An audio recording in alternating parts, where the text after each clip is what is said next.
Hey, thank you so much for stopping by our Squad YouTube channel. I'm Josh. I'm our youth pastor here at Squad. Squad is our youth group at Crosspoint Church, and I wanted to first of all invite you to Squad Wednesday nights at 6:30 here at Crosspoint Church.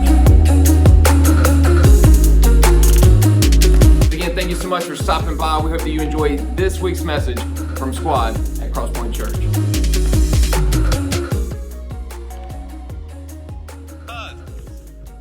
Welcomes. If you're just joining us, sorry we're late to the stage, but here's what you need to know. We're going to catch up. You're coming in like in the middle of the movie, okay? Let me go ahead and say this. Don't miss next week.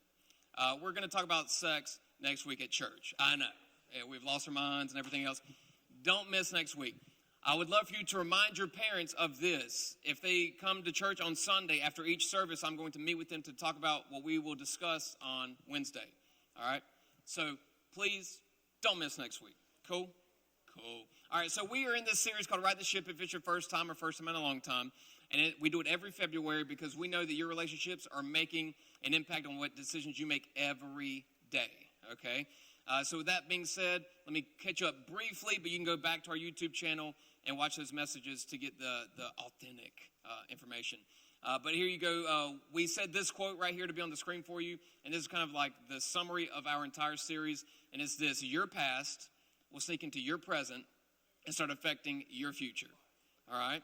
So your past will sneak into your present and start affecting your future, and if you disagree with that, just think about the homework you didn't do, the report card that you then got in your present, and the fact that you're not going anywhere in the future weekend, right? So it really makes a lot of sense that way. But we tied it this way. We highlighted the word your for this reason, because each and every day you are writing your story. And it's pretty cool. You get to write your story each and every day. It's a new page in your story, okay? Now, we said the best stories that you want to tell will have the best characters. That's what we talked about last week. And the best characters, we'll have the list as a review here in a little bit. But the best characters live by that fruit of the Spirit list, right? They have love, they have joy, they have gentleness, kindness, all these great things, self-control. It's a great list. And so if you're looking for that person, a great character, then to attract them, you need to become that list of great character, right? So when it's your story, each and every day, you get to decide the characters to write in, and sometimes those characters to write out, right? So you got to get rid of some of them. We understand that. Which leads us to today's topic, and it's this: the end. How do you want your story to end? Now, the video that we showed right before you went to small group, Taylor's wedding, awesome wedding, man, awesome, look beautiful. That is not the end of the story. Many of you think that when I get married, it's going to fix everything. When I get married, it's going to answer all my issues and all the things going on. Like I'll have someone for life right there. Boom, we'll get along, we'll love each other. No one thinks going into the wedding day how things can unravel, because the weight and the tension of each decision now affects both of you together, right? Because now you're tied together for life, right? So here's the question I want you to answer tonight, one of them. How do you want your story to end? And for the sake of time, let me go ahead and give you your answer. You want your story to end happily ever after. So the wedding that we showed you beforehand, that was not the end of the story. That was the next chapter in the book. You're still a person in a relationship after you say I do. So tonight's information is to help you to get to that day, that wedding day, but be prepared past it. Because last week we said don't prepare for the wedding. Don't prepare for the marriage more than you prepare for the wedding day, right? So don't prepare more for that one day. What flowers, what centerpieces, what dress, what ring, what tuxedo. Don't prepare more and discuss more about that day than you do the marriage thereafter. All right, so we're going to talk about some of that today. But let's jump into our text. It's going to be Galatians chapter 5. We've been in this the entire series. I'm going to catch you up. Paul is writing a letter to this group that's in this church in Galatia. Guys, it's okay. I'm good. I know where I am. All right, a replay, right? So Paul is writing this letter to this church in Galatia, and he said, hey, guys, you've accepted Jesus. Here's what you need to know. You're trying to follow all these rules to be accepted by him, but he already died for you. You're free. You're living in freedom, so accept the freedom. Love God, love people. That's all you need to do, but they're trying to follow all these other crazy laws, okay? So he says in verse 17, this right here to be on the screen for you, or if you brought your Bible, Galatians chapter 5, verse 17. He says, for the flesh desires what is contrary to the spirit. He just gave that list that we'll look at in a second. So he gave a list of the good and the bad characters. But he said, for the flesh desires what is contrary to the spirit. And the spirit what is contrary to the flesh. He summarizes it in this next sentence. He says, they are in conflict with each other. You felt this before. You have felt this conflict because there was something that you wanted to do. You really wanted to do it. But part of you was like, oh man, but if I do it. And you felt guilty of it. Or maybe you have made the decision and then you felt guilty after. You felt a little bit of shame after. That was this very real conflict within you. Your flesh, you had all these desires that you wanted to do. But your conscience and God's Spirit was saying, hey, I don't want you to do that. Right? I didn't want you to have to do that because afterward you're going to feel some type of way, and I didn't want you to have to go through that. I want you to have fewer regrets. So this is a very real conflict that you know all too well. So, he goes on, that you are not to do whatever you want to do. When you're living for God, don't do whatever you want to do and say that I'm free, I can do whatever and say, forgive me, please. It doesn't work that way. It's like your heart, right? So God knows your heart, and if you really felt bad about that and want to stop doing that. In verse 18, he closes it with this, but if you are led by the Spirit, if you're walking with Jesus, you are not under the law, meaning you don't have to do all these crazy things. They're this old covenant, this old stuff. Here's what you need to know. Love God, love people. So as a quick review between what he just said, here's the conflict that he was discussing. So it's going to be on the screen for you. The acts of the flesh on one side and the fruit of the Spirit on the other. And it's on the screen for you right here. The first list number 1, sexual immorality, impurity. Again, we're going to talk about all sexual immorality all next week. Don't miss it. Bring a laptop, everything, take notes, send them to everybody. But impurity, debauchery is another way of sexual immorality, saying you just chase after like pleasurable senses and these desires, sensual desires. You're chasing after that. 3 times in this one list, he goes back to sex stuff. We're letting you know that it's really, really important. Big deal. We're going to talk a lot about it next week. Going on, idolatry, meaning you're going to put things in front of God. That's what that means. Witchcraft, you took Harry Potter way too far. Hatred, jealousy, and fits of rage or drunkenness. Those are the characteristics of the flesh, things that we want to do innately, like we have these desires that we want to do those things. But then Paul says, when you walk with God, when you walk with his Spirit, it will produce things like love, joy, peace, forbearance, which means self-restraint, kindness, goodness, faithfulness, gentleness, and self-control. And we said last week, which of these 2 lists describe the person you would want to date, right? And it was overwhelmingly list number 2. So now I want to talk about if I've got a battle going on inside of myself between list number 1 and list number 2, it only makes sense that the person I'm trying to be friends with or date has that same battle going on as well. So then it comes down to what decisions have we made, what priorities do we have that would help us in this relationship or hurt us. And so with that, we just talked about the tension. Now let me give you the resolve. Paul goes on after this list, and he says in verse 24, and that will be on the screen for you. He says, Bible, right here. Verse 24, he says, where is verse 20? There it is.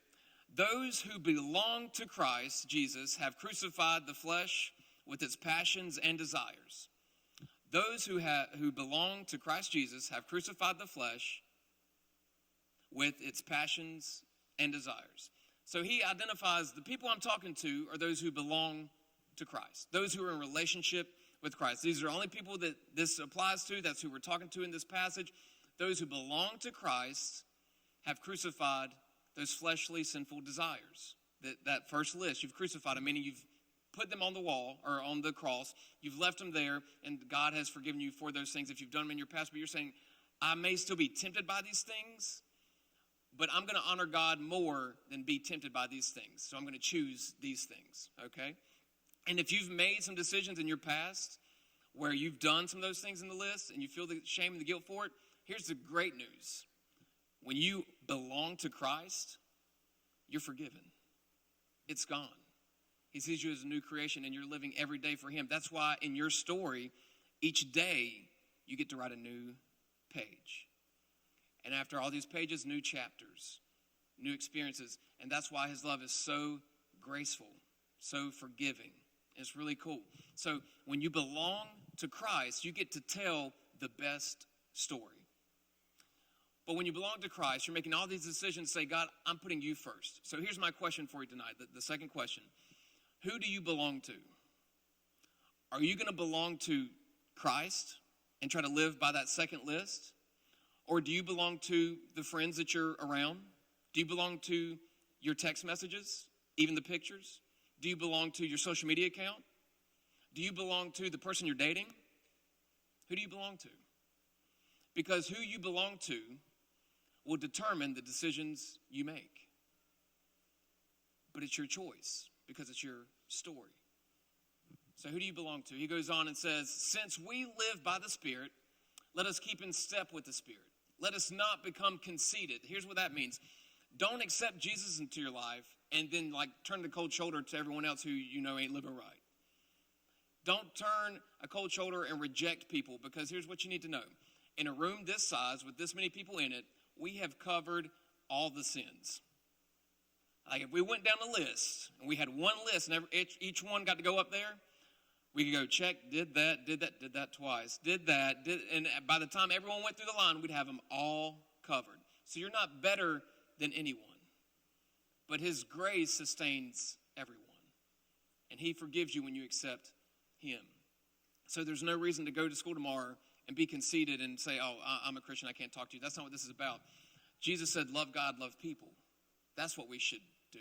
So don't be conceited, provoking and envying each other. So now let's go back to this whole illustration, this story that we're piecing together for our relationships. We began by saying there's a tension and a conflict between our desires and the Spirit living within us. And then we said, who do you belong to? Because that's going to determine which list you go to. So now when it comes to determining who to be friends with or to date, here's what I want you to do. Begin and behave with the end in mind. Not the end that you're going to break up, but the end that you want, the happily ever after.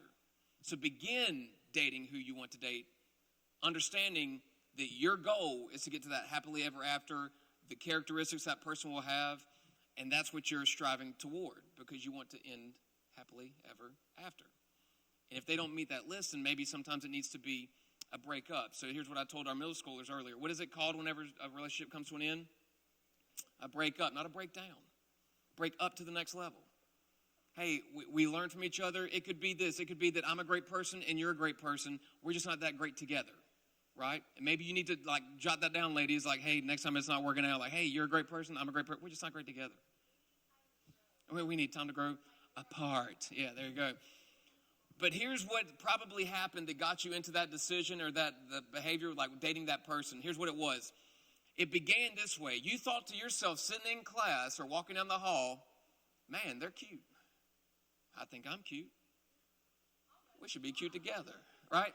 So that's how the relationship started. So then some things happened. So what I need a pretty tall person. Awesome. Come on up, T. And I need yeah. Come on up. Yeah. That's right. Come on up to the stage. Yeah, that's right. I like to stop. That's right. I'm a Carter, so we're building small packages. We're fun-sized. Yeah, man. And look at the shoe game, too. Look, yeah. That's a tall drink of water. All right. Tell us where you're from. What's your name? My name is Sydney. I go to Jack Britt. Sydney from Jack Britt. Awesome. Are you seeing anyone currently, Sydney? Yeah, I got a girl. He does have a girlfriend. Boo. I'm just kidding. All right. T, where are you from? Jack Britt. Jack Britt. All right. Good deal. So y'all seen each other in the halls, perhaps. Here's what I would love for you guys to do. We're going to pretend, for the sake of this illustration, that you guys are in a dating relationship. Is that okay? Awesome. If you could stand a little bit closer together. Awesome. Her brothers are in the audience, Sydney. And this is being recorded. So here's what I wanted to say. You began your relationship this way. She thought he was cute. He thought she was cute. Let's be cute together. So they started dating, right? This broom represents not what your future wife will be doing, Sydney. Thank you. Gosh. But it represents the weight and the tension of your dating relationship. Okay, so could you both hold that up? And all full extension, right there. Okay, cool, perfect. Can you hold that just for a little bit? Now, it's not that bad. If you can't hold on, we understand. But even if you can let go right now, even if you let go, Sydney can still hold it. So he can still keep the relationship together. But this represents you both being tied. And you should be carrying the same weight, right? It's a relationship. We're going to talk about this next week. Understand that it's called a relationship, not a physical ship, and not a sex ship. It's how you relate together. That's the part you're battling each day. But again, come back next week, okay? So he's carrying this whole thing really by himself. She's hardly even there. They don't communicate like they used to. You understand? Right? There's some tension in the relationship. But this broom is pretty light. This represents the tension in the relationship in high school when he wanted to go see Bad Boys 3 and she wanted to go see Frozen 2. Right? You know what I'm saying? So it's lightweight. It's like, okay, I can handle that. We'll go see Bad Boys 3 next week. This represents that she loves hip-hop. Loving some hip-hop. She likes the old stuff, Tupac. Oh, yes, Yeah. sir. Biggie. Yeah, there we go. Sydney likes the easy pop. You know, James Arthur, James Bay, like all these people. You know, Jason Mraz, he likes the easy stuff. You know what I'm saying? He's like, who, what? Ed Sheeran, that's his jam.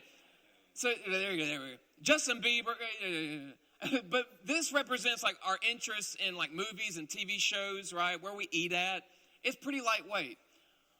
Well, they've been dating for quite some time now. And, well, what had happened was, like, they go off to college, and now things are starting to get pretty serious. So we're going to fast forward the tape a little bit. And now, so you can use both hands if you, whatever you need to. Yeah, absolutely. So now we got a 45-pound bar. So the tension's starting to weigh a little bit more. So now this weight in the relationship, this represents how we need to all hit the weight room after that. But this represents the life experiences. So for example, T grew up in a home where like both parents were there. They spent a lot of time together, like enjoying, laughing, watching movies, right? That was their thing. But Sydney grew up in a home to where like mom stayed at home and looked after him and had a lot of fun, like took the crust off his bread and everything. So what Sydney wants in a wife down the road is a stay-at-home mom. Well, Miss INDEPEN, right? She already knows the job she wants, and she knows the city she wants to live in for that job. So that's why she's going to that specific college to get that degree. But Sydney's like, hold up now. Like, I want you to be at home with the kids and the children. Like, I mean, because the price for daycare is outrageous, right? So that's the weight of this. So now all of a sudden it starts getting a little heavier, right? Absolutely. But then you start getting like some other things come up, and it's like public school or private school when we raise our kids, right? That kind of thing. What city to live in? So now I want to ask you guys, where should we place this weight in the relationship? Should it be here? Yes, sir.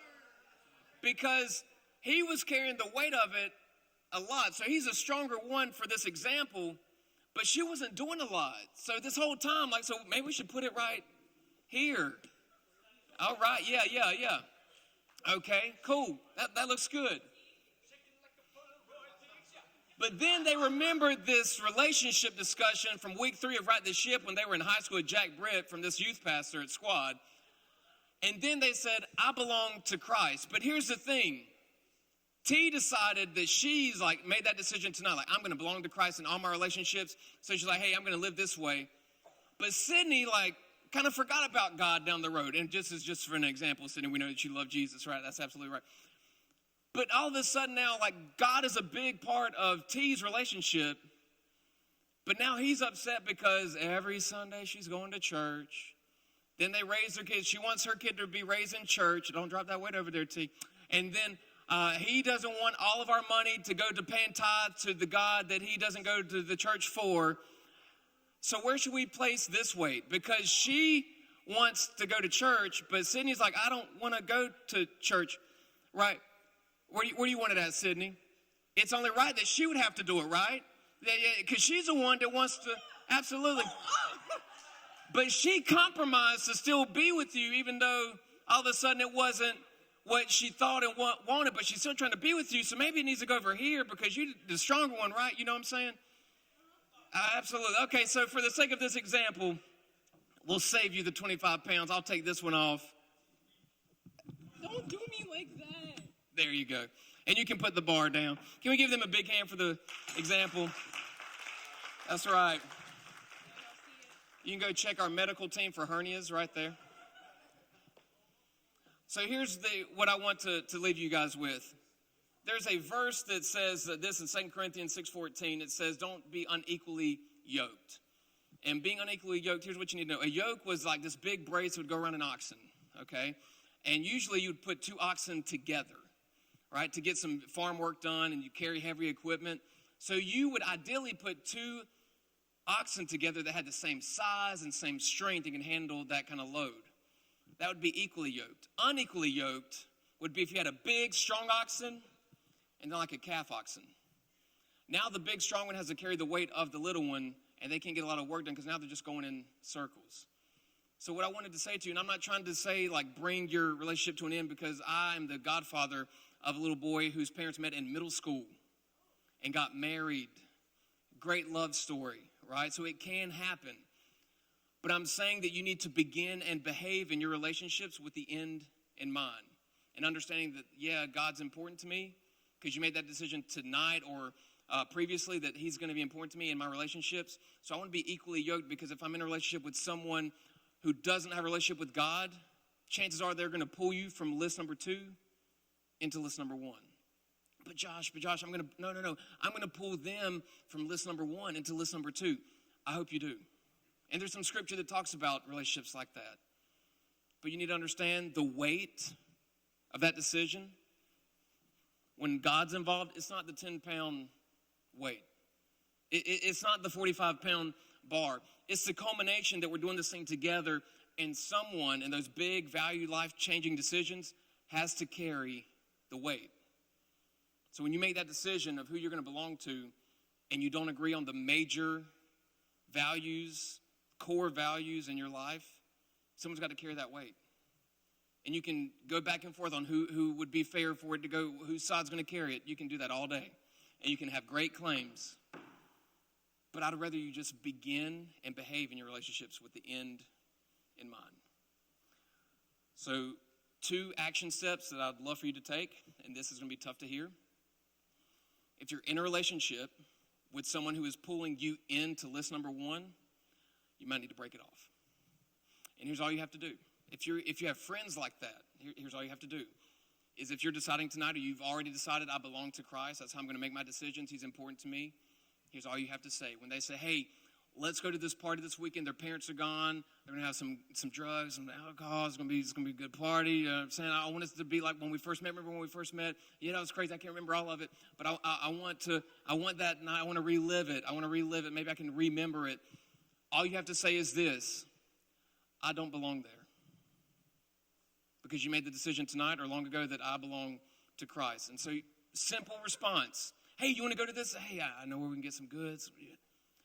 I don't belong there. Hey, my parents just left. You want to come over and we can hang out and, I'm sorry, but I don't belong there. And here's probably what's going to happen. At some point, they're going to say, ever since you've been going to that church, you're different. I don't like the new you. And I just want to bring you back to the verses we read tonight, because flesh and spirit will conflict. And that's okay, because when you break up, you're not breaking down. You can be a great person, and they can still be a great person.